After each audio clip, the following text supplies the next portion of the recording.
12:33 on TSN 690. It is Game Points. We're here till 1 a.m. Our next guest can be seen on FantasySportsNetwork.com weekdays at 3 o'clock. You can also check him out on the Fight Network's MMA Meltdown. Sports Rage on Twitter or SportsRageTV.com. It is Gabriel Morency. How you doing? I'm doing okay, Matt. How you doing tonight? I'm good. Music's better? Yeah, I'm impressed. Nothing wrong with a little perfect circle. All right, what's on your mind tonight? We it seems like we're always after an NBA playoff game, and we saw the Heat close it down at the end. It feels like they just ripped the heart out of the Pacers, and this thing's going to be over pretty quickly. Yeah, I hope it is over quickly so they can put us out of our misery. We can stop watching two Eastern Conference teams destroy the sport of basketball. Either way, the Spurs are going to blast Miami, and they're going to blast the Pacers.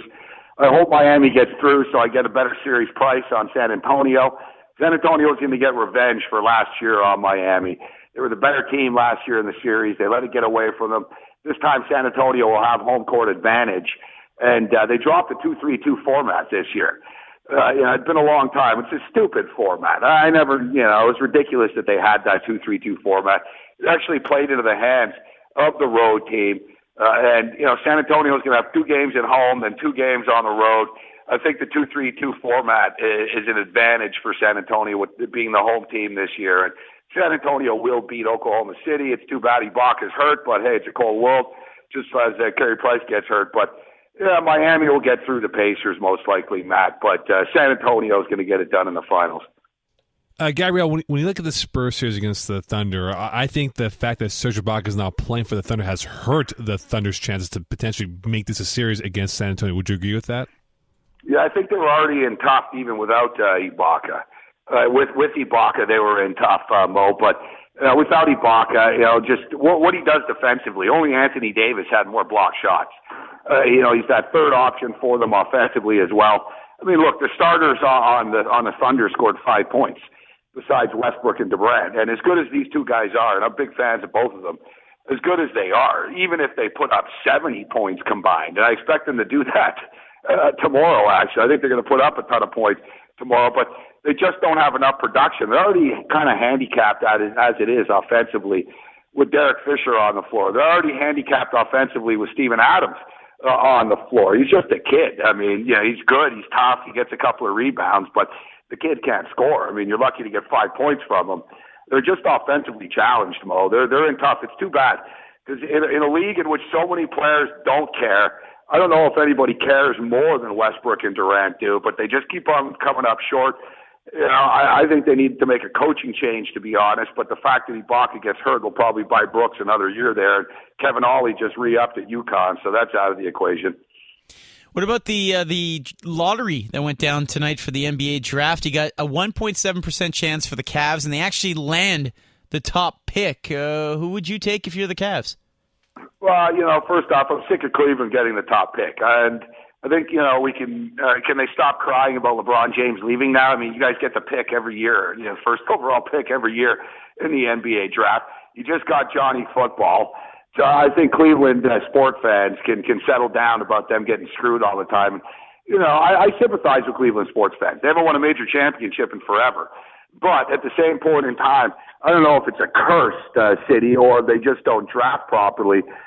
It's interesting. Who would I think Dante Exum, the Australian kid's the best player available. I think this kid's the next Kobe Bryant. He's Tony Parker and Kobe Bryant rolled into one.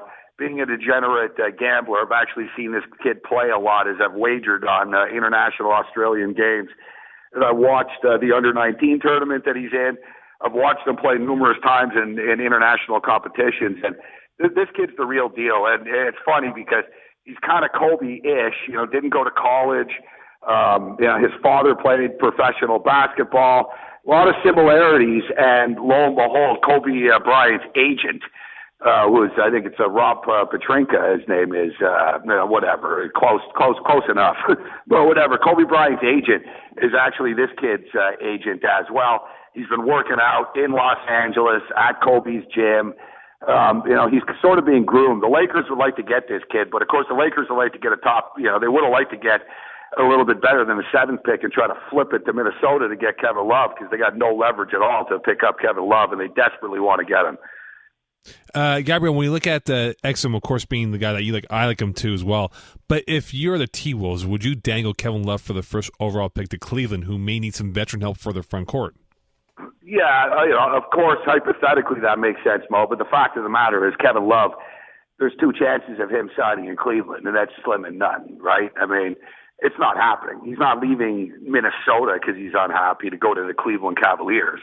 That's why this Boston stuff is ridiculous. I know, Boston wants to get a white guy there, but why would he re-up with the Boston Celtics? He's from California. He's a beach boy, man. He's from California, literally and figuratively. He's a beach boy. He played at UCLA. The dude wants to play in a big market on a good team. He doesn't want to play for Cleveland. He doesn't want to play for the Toronto Raptors. He doesn't want to play for the Boston Celtics. He's going to end up in Chicago. He's going to end up in LA one way or another, I think, somehow. Moving over to MLB, Gabriel, I don't know if you caught this story today, but the Red Sox signed Steven Drew to a 1-year, $10 million deal. In the offseason, they offered him a qualifying offer, 1 year, $14 million. He turned it down because his agent, Scott Boras, said, no, we're going to get a multi-year deal somewhere else. It never happened. Essentially, it cost Drew $4 million. Your thoughts on that situation? Well, normally Boras rolls the dice and is a winner. It's hard to go against Scott Boras' track record, but the Drew brothers have made every wrong mistake contractually over the years. Between the two of them, God knows how many millions these guys have left on the table by screwing around and overestimating their value amongst teams. So, the Red Sox kind of desperate. They get obviously a bargain at this point in time. They needed to do something. They need to shake something up. It's almost at the time of the year now in Major League Baseball where we can stop saying it's early. The fact is, the trade deadline's like 6, 7, 8 weeks away, whatever it is right now. But the craziest story for Major League Baseball today is in the Dodgers organization, in which their catcher, Olivo, actually bit the ear off of Alex Guerrero. Now, Alex Guerrero is another one of these prize Cubans. He's not the next Yasiel Puig, but nevertheless, this kid's a monster. He's hitting 326 or so in the minor leagues. Dodgers gave him like $28 million, which by the Dodgers terms isn't a ton of money, but nevertheless, he's a second baseman. D. Gordon sort of saved his position by having a good spring training. So this Guerrero guy is kind of the second baseman of the future, so to speak, of the Dodgers. And he literally just got his ear bitten off, like Evander Holyfield style. Like not just a piece of it, like a huge chunk, like half of his ear was decapitated by the catcher, Michael Olivo here today. I guess, police are looking into this in Albuquerque, New Mexico, and big brouhaha. I imagine Olivo is going to get released here. I mean, you can't be biting the ears off of prospects, but man, never a dull day with the Dodgers, I tell you. You can't be biting the ears off of prospects. That might be your quote of the year. No, I got more. Trust me. We're going to get to the Canadians here in a second. I got more. By the way, before we get to that, you're based out there in Toronto. Is there a bit of a buzz now that the Jays are over 500? Not so much yet. I think there's still a wait-and-see attitude. The fact is, even though Toronto does have it's a big baseball market without a doubt. The Jays have a huge fan base. But at the same point in time, I think people are still sort of watching hockey. Baseball season in Canada doesn't really officially start till the hockey playoffs are over. And the Jays have been on the road, actually, Matt, for the last little while. So, since their little hot streak here, not really hot streak, but, they're playing competitive baseball. And, they've been on the road, though. So, no, people haven't really caught the fever yet. I think after last year, all the excitement, there's a little bit of apprehension. But it's going to start to ramp up a little bit as the Jays continue to, just smack the crap out of the baseball. Their pitching's inconsistent, but these guys can hit the ball. Over to the ice, obviously at MSG, the Habs will try and get their first win of the series, but tough without Carey Price and tough without any kind of momentum and lack of scoring from some of the guys that they expected. Kind of a bummer for Habs fans. It's too bad because I was hoping that the atmosphere. I can hear the depression in your voice, Matt. If you remember, I said the Canadians going to win Game 7, 3-1 last week, so I was ready to come in here flying, patting myself on the back, and the Canadians are done. Now listen, there's a better chance of Jeanette Renault being Maxim Magazine's sexiest woman of the year than the Canadians coming back and winning this series. But with that being stated, I think they've got a nice shot in Game 3 here. The Rangers haven't played at home in a while. The Rangers are going to be a little bit complacent and overconfident. Hopefully the Canadians do the right thing and start Peter Budaj in this game. And I happen to hear you guys talking about this just before I came on, and talking about how Tokarski should get another shot. And listen, as a gambling man, they took their shot. They sat at the table, they rolled the dice, they played a crazy ass hand at a blackjack table. It didn't work. It wasn't Tokarski's fault that they lost the game, but he certainly didn't help. It was a desperate move. There was no similarities at all between the Gordon situation and the Ducks. Gordon was red hot, and he had played 72 hours earlier. The guy was playing hockey, and he was hot. It's a little bit different than reaching and bringing in some kid that, not even really a kid, a guy that's been around a while. It's not like Tokarski's the next big thing. I understand why they did it, but at this point, you've got to cut your loss there and just go to Budaj here, because it reeks of desperation. Don't think the guys in the room didn't realize it reeks of desperation. I know that Peter Budaj gets criticized a lot, but if you're on the Montreal Canadiens, are you more comfortable with Peter Budaj or some kid that you don't even know what his name is? I thought it was a bad move. Terrien's done a great job in the playoffs, I thought, this year, but I thought that was his first big mistake. Like I said, I get it. I'm not going to overly rip it. I didn't like the move. I'm not going to overly rip it, because you figure you throw Tokarski, in Montreal, but there's no way in hell you can throw this kid in MSG right now, down 2-0.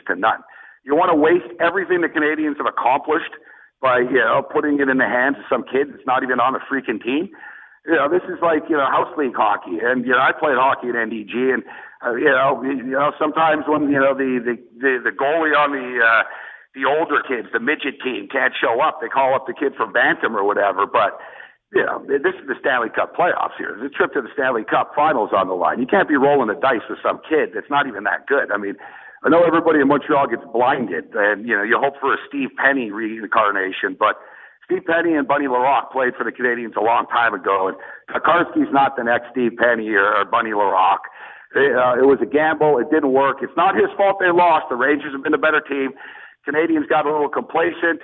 And, the Bruins, what's the word I'm looking for? Like douchebaggery, brought out the Canadians' best. I thought that they were going to be in a little bit of trouble here, just emotionally, to be able to match the intensity that they rolled out against the Bruins. But as long as we're on the Bruins here, I don't know if you guys know this, but Milan Lucic actually got a role in the new Planet of the Apes movie that's coming out. So he's got a little acting work. He's going to be ape number 17 in one of the scenes where they attack the Golden Gate Bridge. Beautiful, Mo. Gabriel, Kings or Hawks, who do you have, and where's the money being laid on right now in terms of the gambling aspect of it? Well, just give the Blackhawks the Stanley Cup right now. I mean, whether it's the Canadians or the Rangers, the Blackhawks would win that series in 5 games, I think. The Kings are a scrappy team. The Kings are a real good team, but the Blackhawks are a great team. They're on the verge of winning their 3rd cup in 5 years. This is dynasty type stuff. And I've been a big Sidney Crosby guy, but with this cup, when it does happen, not if, but basically in 6 weeks' time, when Jonathan Toews wins his 3rd Stanley Cup in 5 years, I think we have to anoint him the best player in the National Hockey League. He's just a man. The guy scores goals. He's Mark Messier and Wayne Gretzky rolled into one. He's the real deal. Patrick Kane, how can you not like this little kid? He's a little booze head, crazy party little kid that's ripping off taxi drivers in Buffalo. Yet he's got some of the best hands in the history of the NHL. Nice Montreal boy between the pipes with Crawford. This is a great hockey team that's, real great. People underestimate how good the Blackhawks are. Blackhawks are going to be the Stanley Cup champions no matter who they play in the finals. Sports Rage on Twitter, sportsragetv.com, fantasysportsnetwork.com, daily at 3 p.m. Check that out as well. And, of course, the Fight Network's MMA Meltdown. As always, appreciate your time, my friend. Hey, always a pleasure, guys. All right, take care. That's Gabriel Morency. Last segment to come here on Game Points. We have Know Your Milwaukee Brewers. Can Mokan step to the plate and get 7 out of 10, 8 out of 10? Put his money where his mouth is after saying he was a Brewers fan? We'll find out. Plus, the Tweet 10 list with Stefano Micella. Stay tuned. It's Game Points. Un impresario à courte idée? T'es pas mal rare, toi. Je suis bloqué, Ginette. J'ai une faim de loup. Oh, c'est pas grave, mon petit loup, parce que le chef, lui, il manque pas d'idées. Ah, regarde-moi ça. Il passe du cajun au taille à l'italien. Ça mijote là-dedans. C'est pourquoi, Mike? Exploits, God keep our land glorious and free. Oh, Canada, we stand on guard for thee. Oh,